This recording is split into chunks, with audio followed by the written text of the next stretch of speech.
L'Inter qui jouait sans Rummenigge, qui prend tout de suite, au bout de 13 minutes, un but par Corradini, le défenseur, qui met un très très beau but. Et vous verrez l'égalisation un quart d'heure après de Colovati, qui a commencé déjà par une tête et qui fait une reprise de relais sur ce mauvais renvoi du gardien.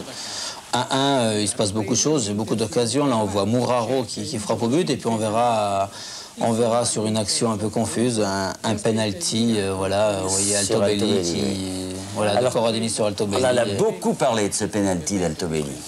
Oui, parce que vous verrez, alors quand ça commence comme ça, pour le tireur de penalty, c'est très difficile parce que tout le monde touche le ballon et je crois qu'il faut avoir beaucoup de concentration. Vous verrez déjà Martina, le gardien, venir toucher le ballon, le remettre à sa place, l'arbitre qui revient, lui qui le remet. Oui, l'arbitre qui remet. Et vous voyez, Altobelli n'a pas été le dernier à toucher le ballon. Je crois qu'il a fait une petite erreur parce que si j'avais été à sa place, j'aurais remis moi le ballon à la bonne place. Et je crois que c'est très important. Et vous verrez qu'Altobelli va louper le penalty qui lui coûtera peut-être le scudetto. Enfin, puis Martina a été très brave. Oui, mais enfin, il est quand même parti avant aussi. Un petit peu. Oui, bien sûr, comme tous les gardiens de but, oui. Comme tous les gardiens de but, mais...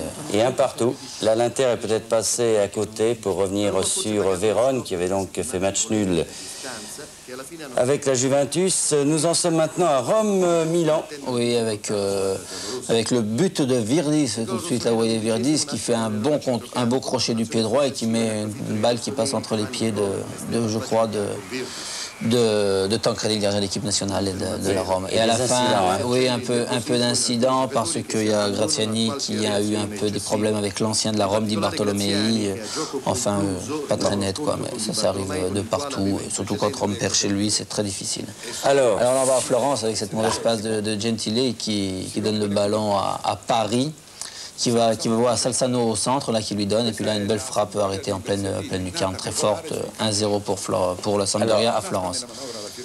Là, toujours Salzano, c'est une équipe très jeune, la Sampdoria, là, c'est Galli qui donne à Francis, qui a plus qu'à marquer. Il a joué, Vialli a très bien joué le coup. Il joue à Crémonese dernière, c'est un jeune qui promet.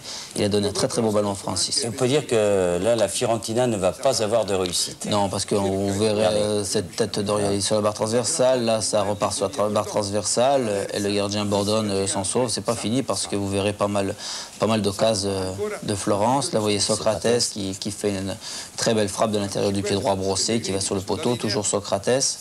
Là, c'est sauvé sur la ligne par un défenseur. Il y a des jours comme ça où ça ne va pas rentrer. Par contre, il y a des jours où ça rentre de l'autre côté. Et là, vous voyez Francis qui part à la limite de hors-jeu, qui arrive devant Galli, qui tire. Et là, c'est un défenseur, c'est Contratto qui sauve sur la ligne. Mais c'est que partie remise pour Florence. Là, on voit Vialli partir tout seul. Voilà, et c'est penalty de Contratto. De Francis. Et 3-0. Et quand ça ne veut pas rentrer, ça ne rentre pas. La Fiorentina va obtenir sur cette action un penalty. Et Passarella va le rater également avec le gardien qui va partir avant le tir. Oui, il est parti une demi-heure avant, oui. Et les arbitres ne disent rien, c'est quand même curieux. Non, ouais, c'est curieux. Oui. Ah ben alors voilà, victoire de la Sampdoria à Florence, 3-0. Et puis alors... le Maradona Show. Maradona Show, oui. Voilà, vous verrez déjà le premier but de Maradona qui fait un contrôle du pied droit après une erreur de la défense et frappe du pied gauche, là, vous voyez. Voilà, pas de problème pour Maradona, premier but.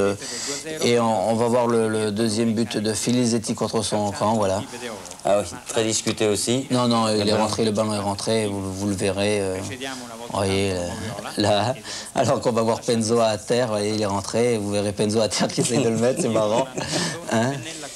Et par contre, la merveille des merveilles, vous verrez Maradona, regardez bien, il voit le gardien avancer, et il la met complètement dans le lucarne de l'autre côté. Je crois que c'est un but exceptionnel, on va le voir, voilà, en plein déséquilibre, il le lobe complètement, le gardien ne peut rien faire, 3-0, fantastique. Le but de la semaine, voilà, et puis là, le quatrième but, toujours à la dernière minute, le corner direct, voilà. Eh bien, c'est pas mal. Hein, c'est pas mal, non. Enfin, c'est pas ce que dit le gardien de Rome.